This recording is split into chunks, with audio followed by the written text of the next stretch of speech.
Live from Asmara, this ERi-TV English news broadcast for Tuesday evening, 28th of April. The time is 10:30 p.m. Good evening to you, and let's begin with the top stories.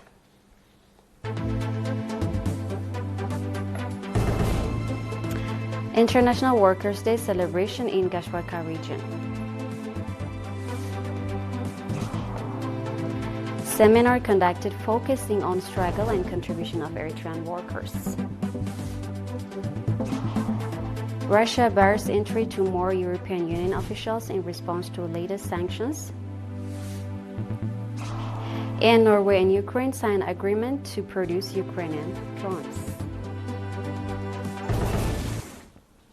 Good to have you with us. Proceeding with our full reports. International Workers' Day was celebrated in Aordet at Gashwarka region level on 26 April. Noting that the role and contribution of Eritrean workers are immense in all sectors of developmental activities, Mr. Abdus Salah, head of the National Confederation of Eritrean Workers in the region, said that May Day beyond commemoration is the day on which Eritrean workers renew their pledge to boost production and shoulder responsibility. Mr. Qudus Misgun, head of project follow-up of the Confederation branch, said that the Confederation is providing vocational training to workers at the Tohombia and Barantu training centers with a view to enhancing the overall capacity of workers. Mr. Issa Ta'um, administrator of Aordet subzone, commended the participation of Eritrean workers in national affairs at all stages of the country's history, overcoming all hurdles and challenges. The event featured various programs depicting the significance of the day. In the same vein, workers from various institutions in Ansava region conducted developmental popular campaigns in connection with International Workers' Day. Mr. Ato Berhan Gebrat, head of the Confederation branch in Ansava region, said that May Day beyond commemoration is a day on which workers pledge to ensure their rights and obligations at the workplace and create healthy labor relations.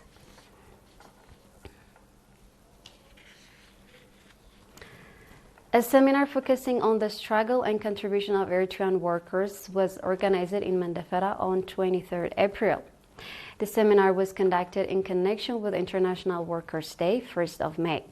Mr. Salah Ibrahim, head of political affairs of the PFDJ in the region, said that the just struggle of Eritrean workers made a significant contribution to the victory of the Eritrean people's struggle for independence. Noting that workers have a significant role in enhancing the socio-economic development of the society, Mr. Salah underlined the role of the National Confederation of Eritrean Workers in inculcating professional disciplines as well as enhancing the vocational capacity of workers. He also called for organizing sustainable training and educational programs with a view to develop the capacity of workers in line with ever-developing technology. Mr. Tahasta Mehretab, head of the National Confederation of Eritrean Workers in the southern region, on his part said that due to attention will be given to enhancing the overall capacity of workers through the organization of training programs. Likewise, sports and general knowledge competitions were conducted in connection with International Workers' Day. The National Confederation of Eritrean Workers branch in the southern region has over 1,300 members.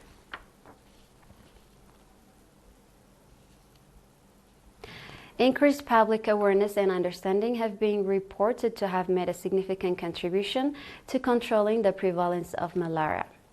The comment was made at the program organized in Adfelesti, southern region, marking World Malaria Day at the regional level.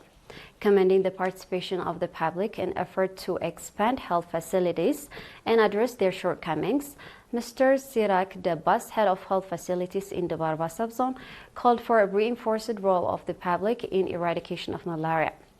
Dr. Emmanuel Mehretab, head of the Ministry of Health branch in the southern region, noted that since 2021, the prevalence of malaria has been increasing in the region. He said the main cause are proper use of impregnated bed nets, lack of sustainable environmental sanitation activities, and failure to clear mosquito breeding areas. He also called for strengthened public participation to the effect. Mr. Taglamaram Gebreyesus, Managing Director in the Subzone, expressed the readiness of the subzonal administration to organize the public in an effort to control and eradicate the disease. Mr. Alaab Tesfasilase, Director General of Social Service in the region, on his part, called on area administrators, village health representatives, and women to play a leading role in the effort to eradicate malaria.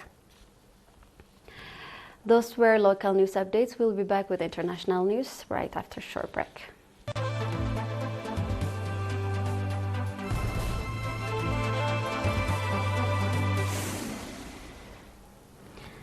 Moscow has largely expanded the blacklist of European Union officials banned from entering Russia in response to Brussels' 20th sanction package against Moscow, the Russian Foreign Ministry said.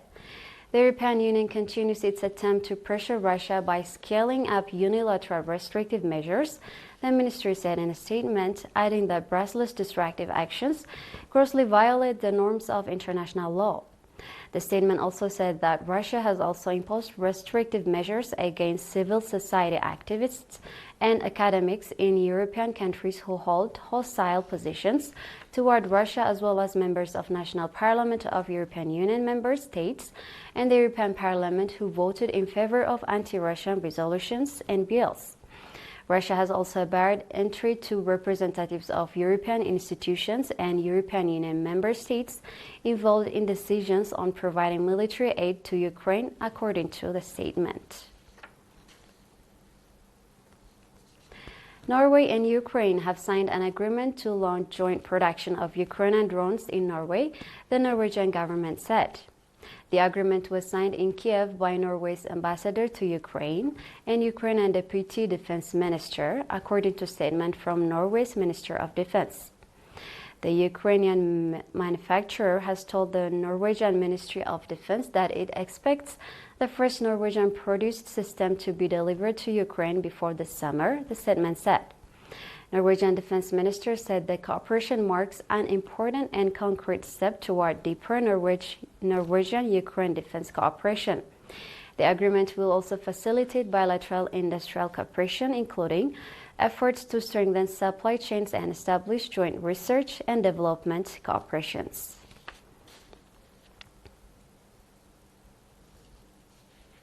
We're about to end our news broadcast, but before we say goodnight, here's a final look at the top stories.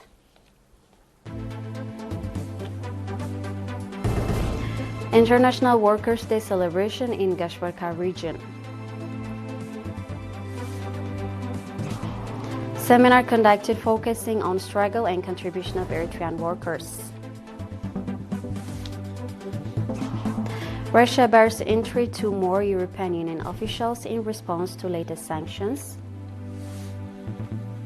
And Norway and Ukraine sign agreement to produce Ukrainian drones.